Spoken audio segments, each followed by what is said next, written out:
And welcome into PressBox Live. I'm Stan the Fan Charles of PressBox and PressBoxOnline.com. With me, as always, on Monday nights on our C3 American Exteriors Zoom is Ross Grimsley, former Orioles pitcher, and also pitched for the Cincinnati Reds, Cleveland Indians, and the Montreal Expos. And our special guest today is the field manager for the AAA Norfolk Tides, Gary Kendall.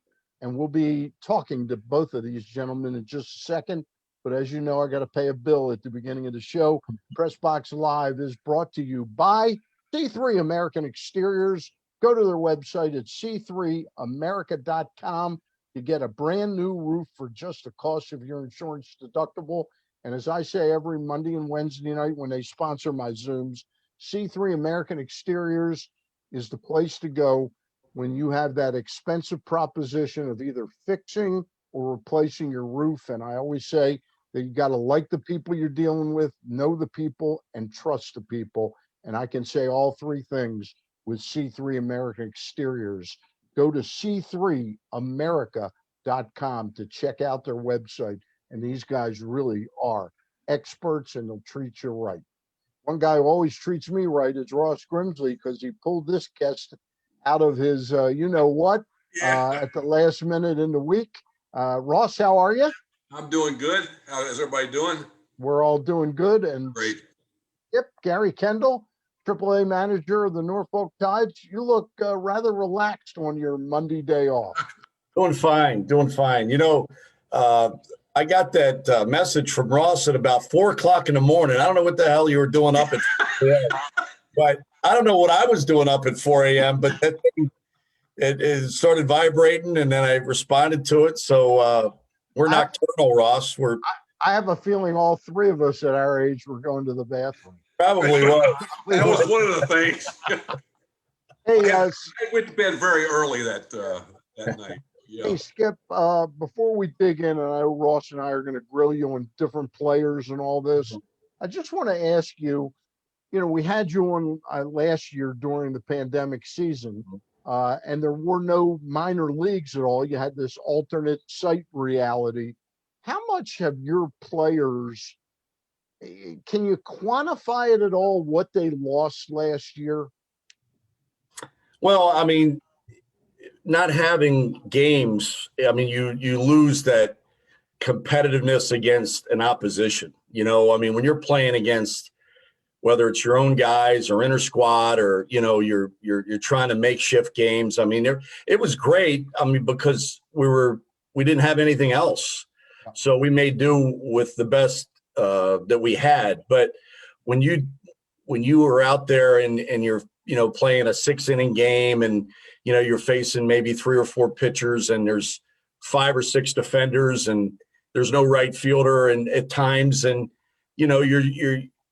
it just, the competitive fire when you get back on the field, and then the stats matter. I mean, we did keep statistics, we kept innings, and things of that nature, a lot of analytical type numbers, just because we didn't know what was going to happen, and we had to have something to go off of for this year, as far as what they got last year, as far as innings or at bats.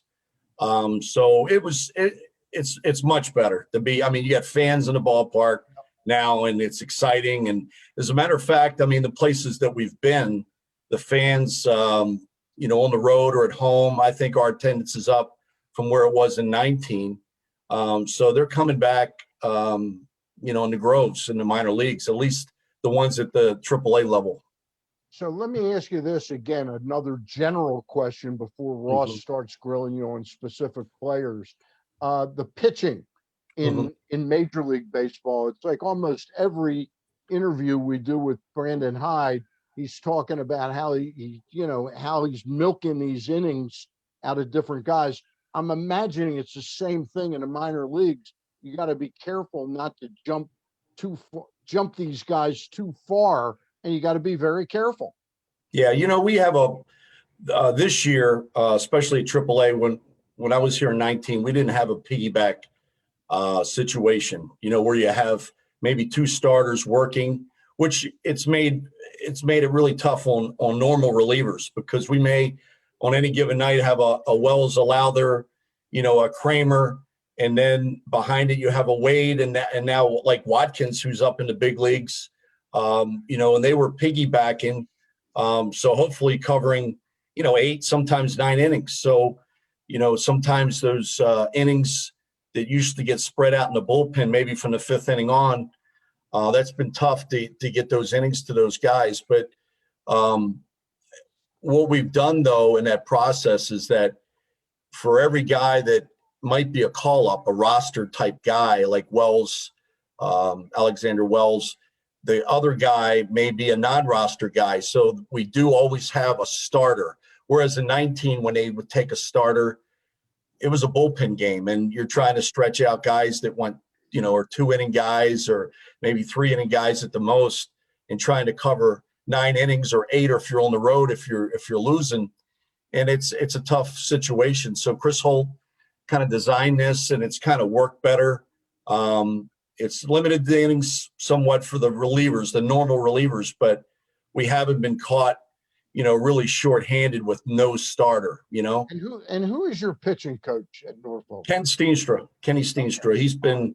I've been with Kenny Kenny Delmarva. I've had him in Bowie, and Yep. he's an outstanding pitching coach. Ross, go ahead.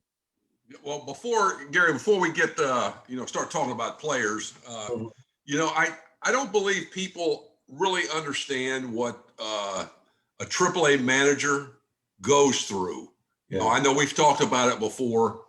It's a little bit different, obviously, at every level, and even at the major league level for a manager. But at AAA, your hands are tied sometimes, and you made the comment, I'm just trying to get 9 guys on the field. Now you got, I believe the rosters are expanded more than they were in the past years.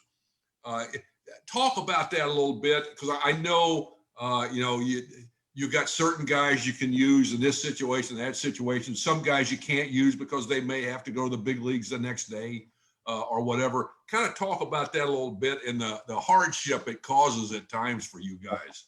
In 19, it was a normal roster, whereas, you're working basically with either 12 pitchers and 13 position players, or 13 pitchers, 12 position players. So if you lose, players, you don't get anything really in return. And a lot of times in 19, when you would lose a player for a call up, that player that may be being sent out because he might be on the roster might take his 3 days, his 72 hours. So you're not getting the equal. You're not getting that player automatically joining your ball club. So sometimes, a lot of times in 19, you were playing short. You were either playing short in your bullpen or in your rotation, or your 9 guys, your position players. And we, even with the 33, we're allowed to actually have 33, but only 28 on my card every night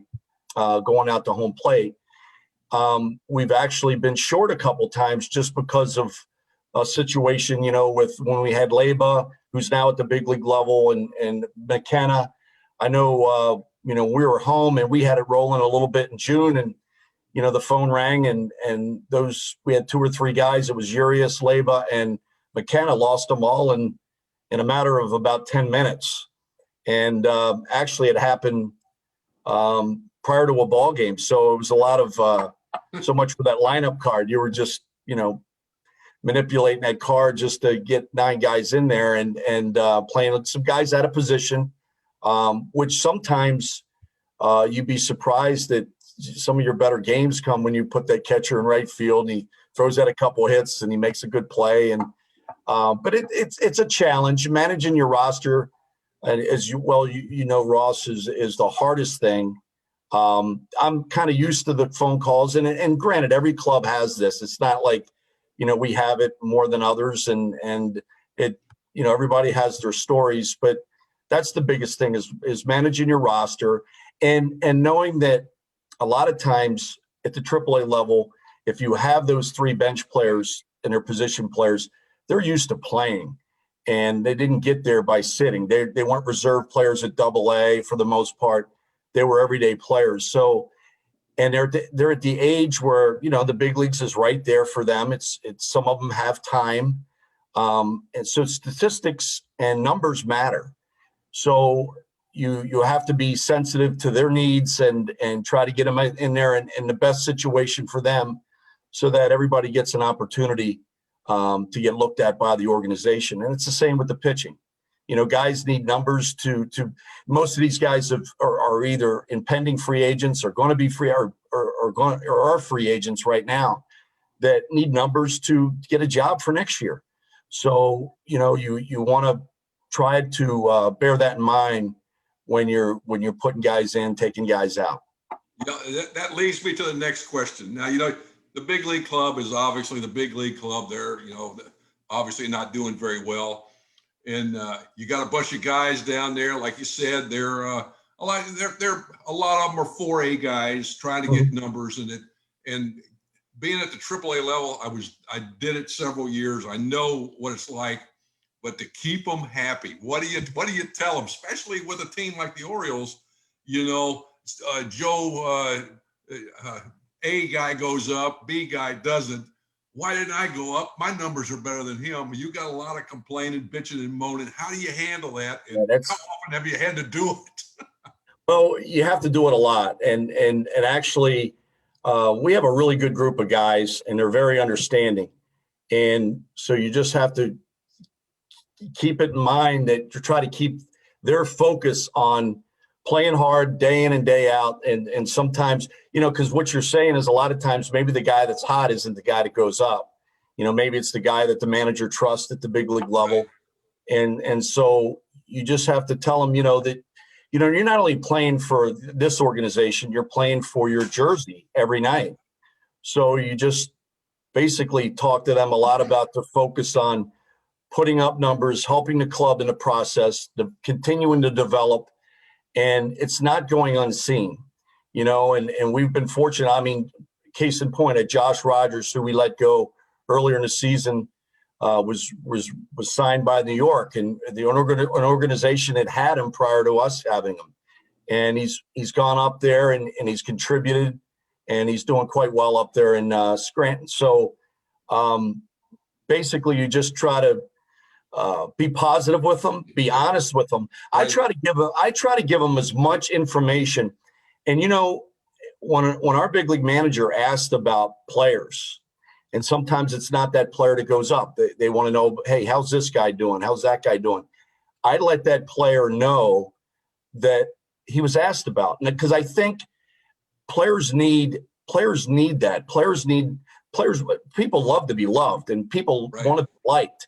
And I think if you can convey that and get it across to them that they're important in this system and they're important in our organization, our overall scheme of things, I think you can get a better result, by doing it that way. Yeah. We're talking to the manager of the Norfolk Tides, and that is Gary Kendall. Gary, I'm going to jump in and start to ask you about a couple players, because one of the most disappointing guys this year has been a guy that's now back on your roster, unfortunately for Baltimore fans, and that's Dean Kramer. What do you see? Because the thought was that he'd go back down and sort of straighten himself out in 2 or 3 starts and be back up here. It looks like he's gone backwards now. I've been around baseball. I never played it professionally, but I know when you don't make it at the major league level, there's a psychological toll that it takes when you go back down. Is that more what's going on with him, or is it? I think it's that and some confidence. I mean, he threw the other day in Memphis on Sunday, getaway day, yesterday actually. And the start didn't go the way he wanted to. He had really hard time spinning a breaking ball. The only pitch really he could get over was his fastball. And that doesn't bode well too much in AAA. He's trying to find some consistency. He's had some good starts here. When I say that, he pitched us into the 6th inning a couple starts ago, where he really went after and attacked hitters. He wasn't around the plate, nibbling and pitching behind and hunting the strikeout. He was really going after guys. So that was a good thing to see. And, it's not going to happen right away. And I had Dean, and when he came over in the trade, actually, I think might have been yesterday a couple of years ago. I think that's when the deal was made. About when it was made, yeah. Yeah, and he was in Double-A, and certainly he has a lot, brings to the table in his arsenal of pitches. And then he really didn't. He had about a month of Triple-A at the end of 19, and of course, he went up to the big league club and kind of, made quite an impact. So we're trying to find things with Dean, and I think there's better days ahead for Dean, but I think it's a little confidence and to continue to develop his pitches, to get ahead, to be very aggressive. But he's got a good arm. He's got a good head on his shoulder. He's a relentless worker. So hopefully it happens for Dean. Gary, what do you see? I mean, just watching him from last year to this year, and with a lot of pitchers in the big leagues, delivery-wise, he's not the same guy. He looks like he's trying to throw the ball 500 miles an hour. And last year, he was under control, driving to the plate. He's flying open, falling off, and none of his pitches or his command, which was he had 4 quality pitches and threw them all for strikes. Mm-hmm. I mean, he throws a fastball now, and it might miss the plate at times by feet. I'm going, the delivery is just not the same. And I'm going, what is he trying to do something different?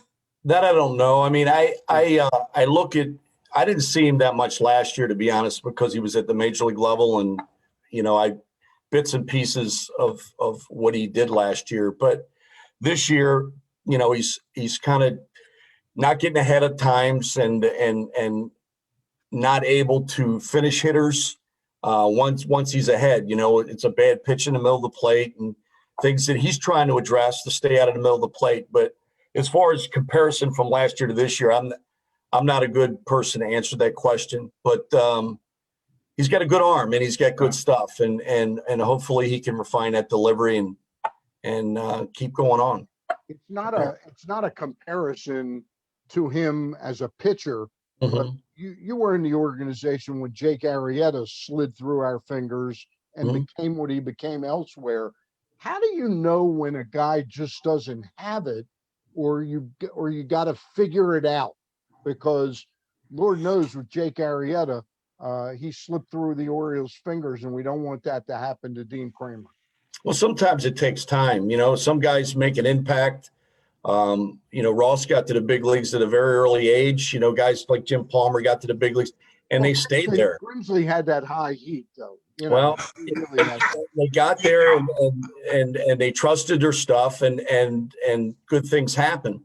It's the same with the position players. Sometimes guys stumble along the way, and it doesn't happen as immediate as everybody would like to. So that's why the minor leagues are important, and I think you see more and more guys, because of the money that's given to these players today and how they get to the big leagues quite quickly, that sometimes the command isn't where it needs to be. And sometimes they need to take a step backwards to go forward. I'm going to give you 2 other names right now, and I want to know if they've disappointed you to this point or whether they're right where they should be. One of them was the right-hander picked up in the Dylan Bundy trade, Kyle Bradish, who kind of came up meteorically and hasn't pitched, at least by the numbers, great for you. And the other is the left-hander that we picked up in the Miguel Castro trade last year, and that is Kevin Smith. Talk to us about those 2 guys. Yeah, I like them both. Kyle's had some good starts, some bad starts, and basically it's the command of his pitches that he needs to refine a little bit more. He was lights out in Double-A, and he came to us when he got to us, he was real good. And then he kind of faltered a little bit. Then he had a good start and a bad start. He just needs to find a consistency, throwing strikes, getting ahead. He's got a slider and a curveball. Both are quality pitches. He's got a really good arm, middle 90s fastball. So he just needs that consistency. Kevin's been fine. At times it takes him some pitches to get outs. And that's something that certainly is a problem. It's an evident problem in baseball today, throwing a lot of pitches and being 80, 90 pitches in and being in the 4th inning. So we need to make quality pitches need to get ahead. And I think both of those guys, their deliveries are good enough. And with time that I think both of those guys are going to be fine. But they certainly, all three of the guys we talked about are looking for that consistency, to be able to put starts together, to be able to put pitches together. Yep. And, but all three of them have that capability. Ross, go ahead. Yeah, Gary, pitching wise, who on your staff have you seen that you think could possibly go up and make a maybe not an impact, but who could really help the big league team and kind of get a feather in their cap if they go up? Anybody stand out to you? Well, I kind of like Alex Wells, who's actually is on a taxi squad now. He's with their ball club in Tampa, and he's made. I think he had a couple rocky outings when he first came up here, and then he's a guy that ain't going to woo you with gun readings, but his fastball plays a lot better than people think, just because of what his changeup and curveball and how he goes after hitters. He's able to move his stuff around the strike zone. He's not limited to just. He seems to really know how to pitch a little bit. Really does. And he's got a breaking ball. He spins the ball very well. He works very quick, which I really like. He's a great getaway day pitcher because he throws strikes. You look up, it's the fifth inning. But he goes after hitters, and to his credit, and he throws fastballs by people, because when you have the ability to change speeds and flip your breaking ball up there and be able to throw it at any count, 2-0, which AAA, I think from a hitter standpoint, that's what you see a lot, 2-0 changeups, 3-1 changeups, 3-1 breaking balls, 3-2 breaking balls. When you have that ability, your fastball is going to play much more, and especially when you have the command of it like Alex does. And he's had some really good outings down here, and I think he can have some success in the big leagues if he's able to do it up there. But it's a big jump, people talk, about the biggest jump, at levels. And there's no doubt in my mind, it's going from the AAA or the upper levels of the minor leagues to the major leagues, because of just the way those lineups are. They're fierce and they make you pay for mistakes. And you look at them today and it's so bat oriented. I think, it's a tough environment up there. So you got to be ready to go, but you have to command the baseball. And, you could take all the velocity you want, and I know from being around some good hitters that, that I've seen at the big league level and some that are in the minor league level, and they never, ever worry about the break, the fastball, the velocity. It's the secondary pitch. It's the out pitches. And it's usually the changeup. They want to know what the changeup's all about, because guys make mistakes with a curveball, and it can be hit a long way. The cutter, the same thing. Cutter can be a really bad pitch in baseball if it's not located. But the changeup, you don't see guys, unless you're throwing to a bad hitter and you make a mistake, throw a bad hitter a changeup. But for the most part, a changeup, because of just, the disrupting a pitcher's rhythm or a hitter's rhythm, and that you can do with the changeup so much, so I think that's the pitch. Gary, you talked about, the hitter. It sounded like, in watching baseball now, it looks a lot like Mexican League baseball, breaking balls, changeups, no matter what. You see it more and more now. The game's 10-0 in the seventh inning, and the pitcher 3-0, he'll throw a changeup or a breaking ball. Yeah. I see that more often, and ended up in even a 5-0 game or something. 2 outs, 3. He'll throw a changeup and walk the guy, and then he'll walk the next guy on a 3-2 pitch with a lead. Right. Is this something that, instead of being aggressive like you said, is this something that the people in baseball want now? They want they don't worry about walking a guy, or 2 guys with a lead late in the game by throwing off-speed pitches. It's crazy. I see in the minor leagues, because it's so much based on development. Yeah. I see guys do that quite a bit. The only time it really gets to me is when maybe you have a 4 or 5 run lead in the 9th inning, you put a guy in, and you want to get that first out. That way the double play is always in order, regardless of what happens. And you might lose that you get a 4 or 5 run lead in the ninth, and you walk that leadoff hitter on a 3-1 breaking ball.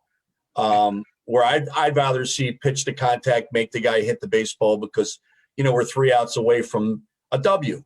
But on the same regard, I do understand because of the hitting is so good today as far as with what guys can do physically. I think having that ability maybe from your starter to be able to throw, I know it's effective here if a guy can throw a 3-2 breaking ball or right. locks a hitter up and it can get you out of some jams. So I see pluses to it. I see minuses to it. From winning a game, I see your point. But from the developing a player, I kind of understand why they do that. Now, I don't understand the 3-0 breaking ball, the 3-1 breaking ball. But at the big league level, at the major league level, that's kind of you scratch your head going, what's going on? Because I've seen several games that I've watched. Yeah, they end up either tying the game up with a 3-4 run lead late in the game by doing stuff like that. When the guy is throwing the fastball by the guy, I'm going, wait a minute. And that was my question. Kind of, is this something that? It's the developer. It's the development of all your pitches. I think that's the key. At the major league level? Well, I'm not at the major league level, but I know at the minor league level. You see the games. You see the games there. Yeah, you see. And I mean, from their aspect, I think it's all about wins and how much money is based on every win. So you want to put games away, and you're paid to win ball games at that level. So I would think there is an importance on. And I look at minor league games, and I look at when we walk guys, 6, 7, 8, 9 walks a game, usually it doesn't come out in your favor, Right. Just unless you're going to get a ton of double plays. And so that's not a real good thing at the minor league levels to walk guys. But I do understand about trying to develop those pitches. Right, exactly. At the big league level. We're talking with Gary Kendall, the manager of the Norfolk Tides, Orioles AAA Farm Club. I want to go to a couple position players. Your roster is not dotted with fantastic talent right now, but one player that's very interesting is the guy we picked up in the Alex Cobb trade, and that's the second baseman, possibly utility guy, Jahmai Jones. I was really surprised. His on-base percentage, he's hitting a really respectable 288. On base, 397 with an OPS of 903. Yeah. For a kid that size. Tell us about him, because I know he's a tremendous athlete, comes from a very athletic background family. What do you think of him? Well, Jahmai's done a really nice job for us, and he has more of an outfield background than he does an infield background. And I know our job here is to make him a respectable infielder and as good as we could possibly make him before he goes to the big leagues. And that's a process, from a guy, because not very often do you have a guy that was more of an outfielder and try to make him an infielder. You always see kind of like the Robin Youts and those type of guys that were infielders that can go out there because of their athletic skills and go in the outfield. So he's doing quite well. He's played second base kind of only in the infield. Not that he couldn't play short or third, but the organization wants us to get him as many reps at second. Occasionally we have him go in the outfield just because it's based on the fact that, who knows, when that phone call does come and there may be a situation where he has to go out there and play a couple innings in the outfield, even though Baltimore's outfield is pretty deep. But we're trying to hit both avenues there with Jahmai. But as far as what he's bringing to the table, he takes his walk. He drives the ball to all fields, gap to gap, good power, good pull power. He's a strong kid. He's very athletic. Defensively, what we're trying to address with him is his range, his lateral movement, and making plays left and right. The double play turns, the double play feeds, and he's doing pretty well. And he's got a ways to go, but he's a worker and he enjoys the game. He brings a lot. He's a leader on the field. He's hitting third for us currently. He's hit, anywhere from leadoff to third to fourth at times based on who we have. But he's doing a nice job for us, and he's providing us with a lot of stability. And he's a young kid, and he does come from an athletic background, a very sports-oriented background. So, but he's a nice kid. He's full of energy. A nice kid to have. So the Michael Givens trade brought us back Taron Vavra and Tyler Nevin, Phil Nevin's son, the Yankees third base coach, ex-major leaguer. It was a big story for a couple of days. He came up and made his debut, and his dad couldn't be there because he was battling COVID. Your thoughts on him? He's hitting just 249, but he's got an OPS of 800, and his on base is 330. Is this a guy who projects to be able to play at the next level? Yes, he does. He's got some power. He's got power to all fields. He's a lot bigger and stronger. I shouldn't say bigger. He's about the same size, but he's heavier than he was when we acquired him. I was at the alt site when we got him. He's 10 to 15 pounds heavier. It's good weight. A lot of leverage in his swing, but he drives the ball out to the corners. I mean, he can drive the ball at the middle of the diamond. Primarily a first baseman. He's playing some third. He's playing some outfield, trying to move him around. But he knows the game, coming from really good bloodlines, and I think he's having a good season.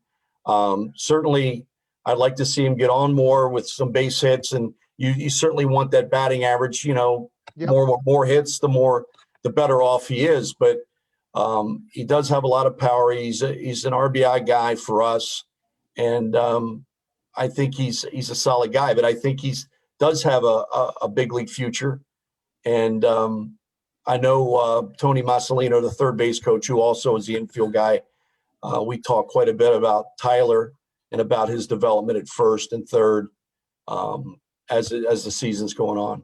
All right, Ross, you got a couple? We got about 5-6 more minutes with. Sure. Then I know he wants to go out and eat that steak.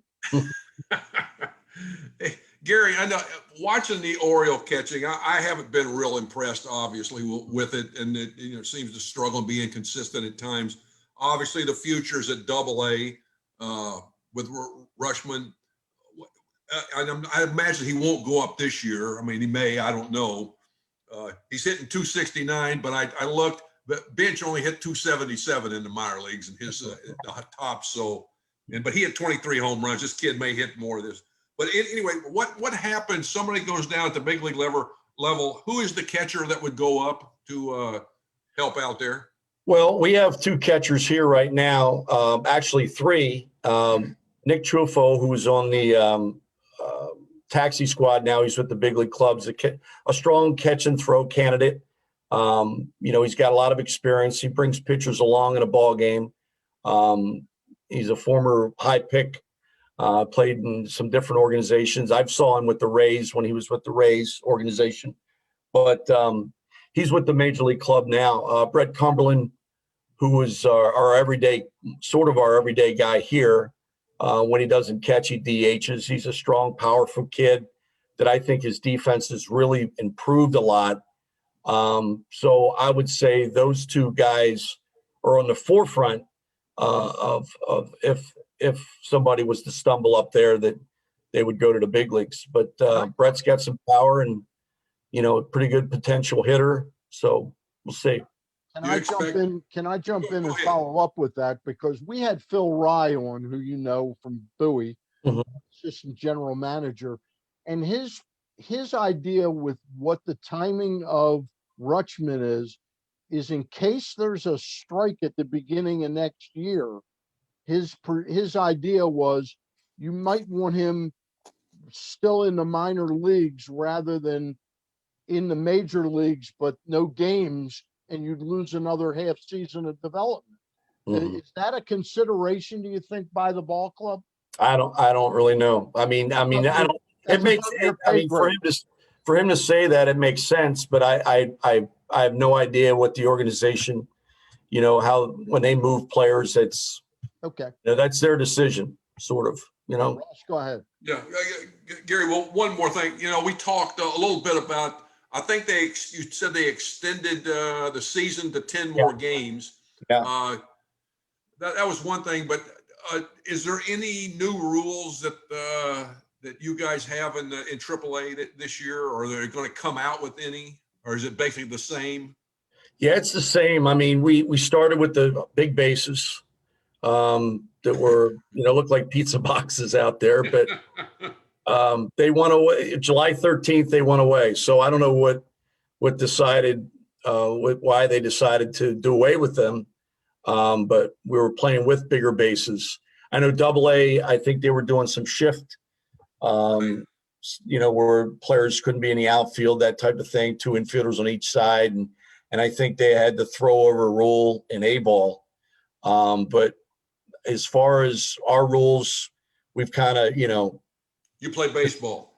play baseball. Yeah. And, one thing I've noticed about the baseballs in general, I mean, I know they got the sticky policy now that's out, and they don't rub baseballs down the way they used to. I know when I first started in pro ball, rub them with the mud. Orioles, They used to rub the mud on them. and they used to be so dark. I remember Elrod Hendricks used to have a lot of the game balls that weren't used, and if we ever hit early, not regular BP, because they were still the white chalky rosin brand new balls that we would hit during batting practice, but early BP, we would hit the leftover. A lot of times hit the leftover game balls, and I remember how dark they were, and now when balls are kicked out of a ball game, and they throw every ball out of a ball game. Everyone.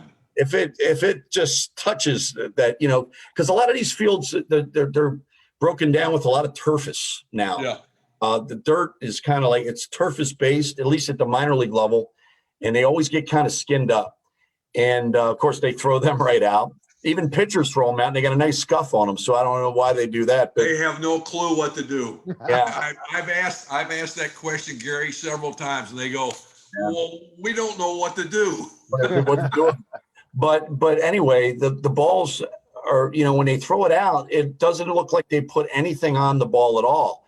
And it is a tough thing when, you're trying to throw out there, you got a little, sweat coming down those forearms, and you're trying to grip a ball to go along with the little rosin bag that you got behind, because they're checking. I mean, they check usually the starter a couple times a game. They check the relievers sometimes when they enter, sometimes when they exit. So, I mean, there's quite a lot of checking going on. Do they do it in AAA? They do it in the minor leagues? Oh, yeah. Oh, wow. Yeah. They check the belt. They check the hat.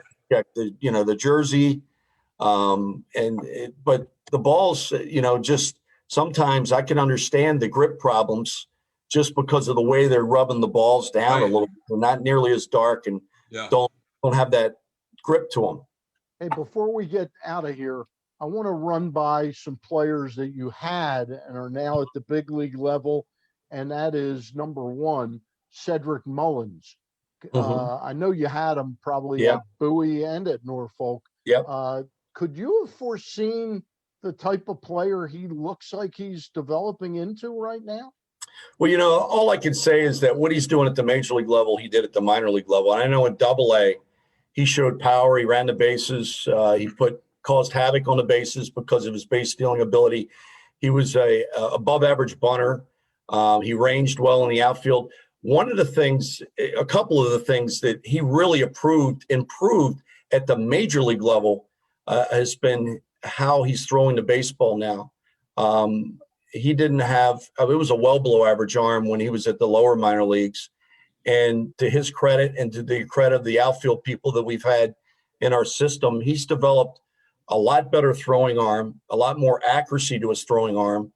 And he's just refined his game. And, to his credit, I had him in AA where he did a lot of different things to help you nightly. He could beat you a lot of different ways.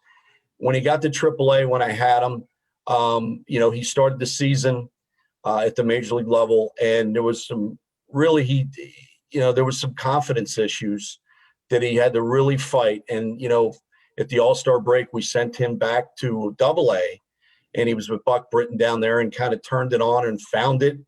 And the rest is history. But, going back to, sometimes guys don't find it right away when they get to the big league level.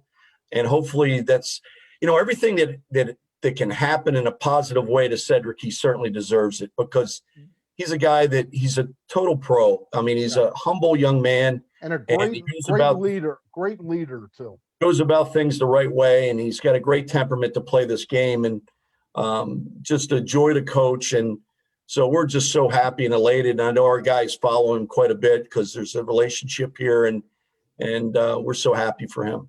I got to follow up though. You make it sound like whatever he's done, he deserves, and it was like a smooth path once he got going. The concept that he just gave up switch hitting this spring training and is handling left-handers the way he is. Did you see that coming? Some guys, I mean, it's funny because when I look at speed guys, and this is just my personal opinion, right? When I look at speed guys, I don't really, Ricky Henderson was a right-handed hitter, and there's certain guys that were switch hitters that were successful switch hitters from both sides of the plate, so it really didn't matter. But I always viewed him, and privately, as I think right-handed never brought anything to the table, because you're not going to exit the box nearly as well as you do from the left side. Not that he was a slasher or running out of the box, because he puts a good swing on the ball. But I really feel that if a guy can handle the breaking ball, and I've never saw Cedric prior to, my first take on Cedric was him being a switch hitter. When we acquired him, we drafted him, he was a switch hitter. So I didn't know whether he could hit a breaking ball or whether, but I tell you what it does. One of the things that gave him fits at AAA was the changeup from a left-handed pitcher. And at the minor league level, you don't see too many left-on-left changeups. You see more left-on-left sliders, curveballs, and fastballs. And I don't know how the breakdown is at the major league level, and maybe that's a great thing. But one of the things he struggled with from a right-hander's perspective was the changeup, left on right. So whatever that's worth, Let me just Gary, who made that? Did he do that on his own, or did somebody? I'm not sure, but I know when he showed up to spring training, I thought it was funny because he was, and when he faced the left-handed pitcher for the first time, he was hitting left-handed, and I never asked him. Never thought about asking him. I was just happy for him, and here's a guy that stays on the ball good. He does. It's funny is that DJ Stewart, when I had him in the minor leagues, and I had Blaine Beatty as a pitching coach, and Ross, and you could testament to this because I know you threw to a lot of good left-handed hitters. Left on left in batting practice, and left-handed hitters would tell me, because I would go out and find lefties when I was in Bowie to throw batting practice to our left-handed hitters sometimes. Yeah. It helps the left-handed hitters stay on the ball a little bit more. DJ Stewart, I thought, got out of ruts when he would face a lefty in batting practice because he would never – because he's not a guy that pulls off. I mean, his shoulder's in. He's not an early puller. He doesn't step in a bucket. I mean, and it keeps you kind of centered a little bit and keeps you kind of true in your setup and your swing. So sometimes left-handers request lefties to throw BP, and you threw outstanding BP, and I'm sure it helped left-handed hitters. I threw a long time, many hours to Bonds. Exactly. So he was, and just in batting practice, he was amazing. And I'm sure he liked it. Yeah, he requested it. Exactly. He wanted to take me on the road with him. And he's a pitching coach of the organization. Oh, that's another story. That's hilarious. But no, it's they do. They want to hit off left-handed pitchers. Mm-hmm. Hey, yeah. I know we could talk another 45 minutes easily. I'm good. I'm all right. All right, but I don't want to go too long. Yet. I don't want to go too long. Hayes, Stewart, and Mountcastle, are they, in your opinion, I'm sure you keep an eye on them, are they all kind of where they should be right now in their development? I think so. DJ, every time, that he would come down, and granted, the roster was, maneuvered where, maybe he had to come down and get some reps or get more playing time or just to kind of stay fresh because he wasn't getting the at-bats. But every time he came down here, he did damage, and he deserves to be up there based on, he's a guy who's physical, he's strong, he's a guy that really grinds it on the base paths, and we're happy for him. Austin, just the big thing with him was staying healthy, and hopefully he gets a lot of that behind him. He's starting to swing the bat a lot better for the organization, and Mountie, those guys have did their thing in the minor leagues. So hopefully we don't see him again. Hopefully, they go there and they stay, and I think they will. And they're major league quality players. Those were the softballs. I got one more area to touch with you. Yeah. You've got one of the players I wanted to ask about, and one of them that I'll bet you're pretty shocked that he hasn't developed into a major league player. He's not in the organization. Chance Sisco, you had him. If there was one thing I was sure of when I would look at a sheet and look at his numbers, I said, this guy will project to hit in the major leagues. He'll hit 270, 275. He'll hit 14 to 16 homers, knock in 50, 60 runs. And all of a sudden this year, he just was, I don't know what happened to him. Yeah. I didn't get it. I saw him in big league spring training. And so that was basically it. I didn't go to a lot of games. I would stay back with the extra players. So I didn't see too much of his game at bats. I know when he got to Norfolk, after he was sent out, he had a couple games that he looked like Chance of old, but it was a lot of the consistency. It was about making adjustments, and I think of all the guys that we've talked about, some of the pitchers that, we're talking about, the Dean Kramers and the Kyle Bradishes and all the different players and pitchers, it's about making adjustments to stay there, because they're going to make constant adjustments. You have to make pitch-to-pitch adjustments offensively. And the same thing when you're a pitcher, you have to make pitch-to-pitch adjustments to get hitters out. And one of the things that I saw when Chance came back down prior to him being designated was the lack of adjustments. So maybe that was a problem, and maybe that was an issue up there. We wish him well. Yeah. And you've got one other player, the last player I want to ask you about. The Manny Machado trade brought the club Kramer, brought Zach Pop to the organization, but the guy that was the centerpiece was supposed to be Yusniel Diaz, and it's now 3.5 years later, and it's just not happening. What can you tell us about him? Well, I had him when he came over in the trade, and I didn't have him after that until this year. He made our roster this year, and he got off to a okay start. He was middle of the lineup guy for us, playing right field, left field, occasionally center field, and we haven't been able to keep him on the field. So to be fair to him and it's an injury related thing, and now he's got a little turf toe thing going on. So he's not active, even though he's not on the disabled list. We're kind of hoping it's day to day, and hopefully we get him out there where we can get him turned around and get him up to where he needs to be. Ross, you got one more for Skipper, and then we'll real quick. John Means, how's he throwing? How has he been throwing? Through the ball here. He had a rough third inning where, he kind of missed on some pitches. The first 2 innings were fine. And in the third inning, he threw a lot of pitches in his third inning, but his slider looked good. His curveball looked good. The velocity was fine. He left here healthy, which was a big thing. And he got us a great spread that night. So, naturally, that's what they're supposed to do. That is so true. Yeah. So, John's just a worker. So hopefully, he's able to go up there and provide good. What he was doing in the first half, So. All right. Gary, we really appreciate taking time out of a really busy schedule on your day off. We appreciate it. Good luck the second half of the season. All right. Enjoy that steak. All right. Enjoy that steak tonight. All right. Thanks, Want to remind you that you don't have to hang for this, Gary. Pressbox Live has been brought to you by C3 American Exteriors. Go to their website at c3america.com to get a brand new roof for just the cost of your insurance deductible. And as I like to say on Mondays and Wednesdays when I do these Zooms, that if you own a home, the biggest expense you'll face is fixing or replacing your roof. and you should know the people you're dealing with, trust them, and like them.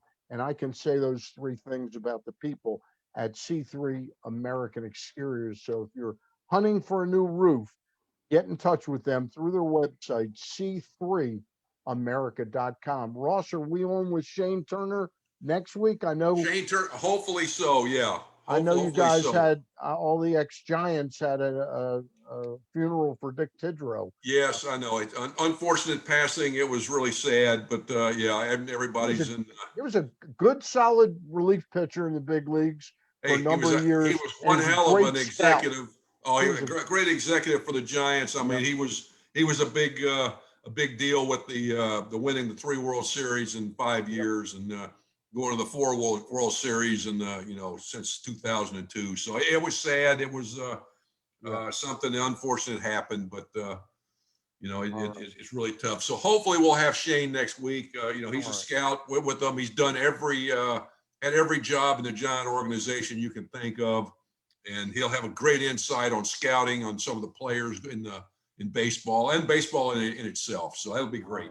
Ross, thanks a lot for reaching out to Gary Kendall. And again, C3 American Exteriors, and the website is c3america.com. For Ross Grimsley, I'm Stan the Fan, and we thank Gary Kendall, and we'll see you Wednesday night when Gary Stein and I will be talking to Terry Hazeltine about the big push to get the World Cup game in Baltimore in 2026. Thanks, Ross. I'll talk to you. All right, buddy. Talk to you later.